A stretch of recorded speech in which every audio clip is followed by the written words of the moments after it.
Hello everyone and welcome. Today I'm going to address a comment from a viewer that was posted under my video, Evidence for the Existence of God. He has made several points that I'd like to address, so stay tuned for the response.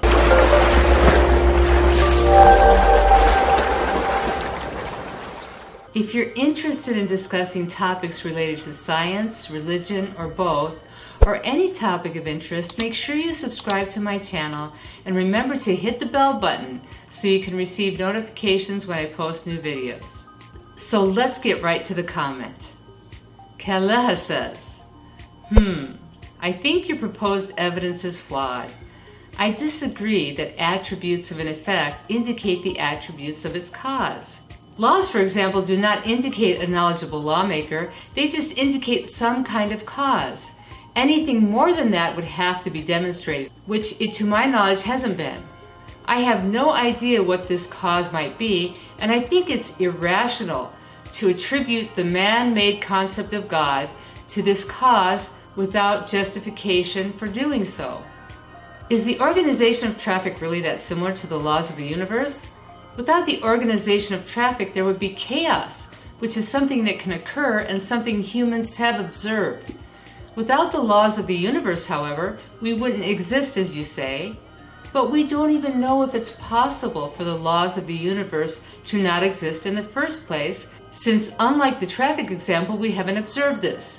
It might be that the laws of the universe have to exist and that there's no alternative, which would eliminate the need for an organizer.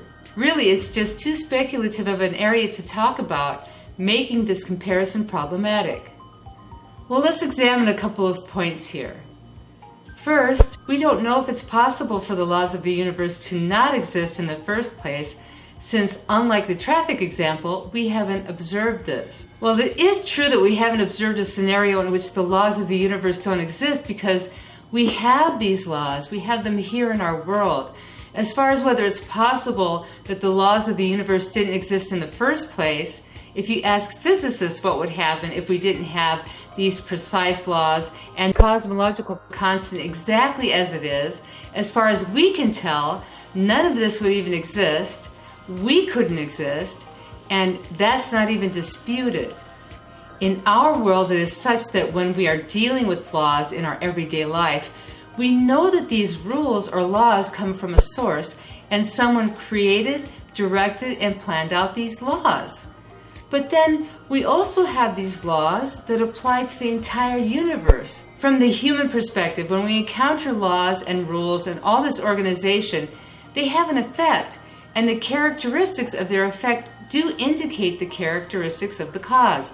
That's what we see in our lives. And we shouldn't just assume that when it comes to something like the universe, that everything is different, the game plan changes, and that this concept of laws having a lawmaker or an organizer doesn't apply. Routinely in life, people don't even dispute these things. They don't dispute laws such as murder is illegal or the speed limit is 55 miles per hour. In fact, they readily acknowledge them. They don't think these laws are derived out of nothing or just popped out of nowhere. They know and recognize that someone created these laws. Yet when it comes to the laws of the universe, suddenly people will say, no, this came from nowhere. No one has created it. No one has thought this through or decided anything when it comes to this. The fundamental point is that it's illogical to suddenly change everything when it comes to considering this question, just to consider the question of the laws of the universe. Instead, perhaps a person should automatically assume, based on everything we experience and encounter in our lives, that the laws of the universe are similar to what we've seen and experienced, which is that a lawmaker or an organizer or a knowledgeable one is behind the laws.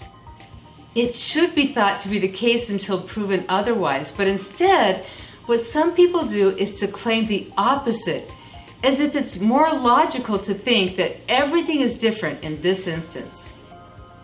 So on the one hand, I would say yes, you can say that laws do not indicate a knowledgeable lawmaker, but understand with that statement, you're basically claiming that everything is different when it comes to the laws of the universe. even though we consistently find a lawmaker behind every single law. So if perhaps one is willing to acknowledge when it comes to these laws, the laws that you have encountered in your life, for example, that there's no question that these laws were created by lawmakers. So then why do we suddenly say with the laws of the universe, well, that's different? How do you know it's different? Could it be that it's the same? Could the laws be the result of a lawmaker? And if it could be the same, then what's your evidence to say that it's not the same? If you'd like to respond to these questions, you're welcome to post in the comments below this video, no matter what you believe or think. Another point that Keleha made is this. It might be that the laws of the universe have to exist and there's no alternative which would eliminate the need for an organizer. Well, if the laws have to exist, then the question is, why do they have to exist? Because the only thing that I've seen in terms of why they have to exist is that we wouldn't be here if they didn't exist. And if you're willing to go down that path, that we wouldn't be here if they didn't exist, then you'd have to say you wouldn't have an intelligent observer unless these particular conditions existed. And in that case, we do have a role in this universe since the intelligent observer affects reality. It doesn't mean we're better than anything else. It just means that we have a role. It's just the idea that we know scientifically that the intelligent observer affects reality. And to deny that is just to deny science. This is a very interesting and important discussion that is worthy of further consideration. The point for now is that the intelligent observer determines or affects reality, and that has been demonstrated scientifically. As for your saying that it's irrational to attribute the man-made concept of God to this cause without a justification, the arguments and evidence to refute the concept of a man-made God will be presented in future videos. I want to thank you again, Keleha, for allowing me to share and discuss your comment and your willingness to share your thoughts. I hope I said your name right. Join us on Facebook on our Rise of Truth page or in our private group if you'd like to discuss more regarding these topics. And thanks to everyone for joining us. Take care.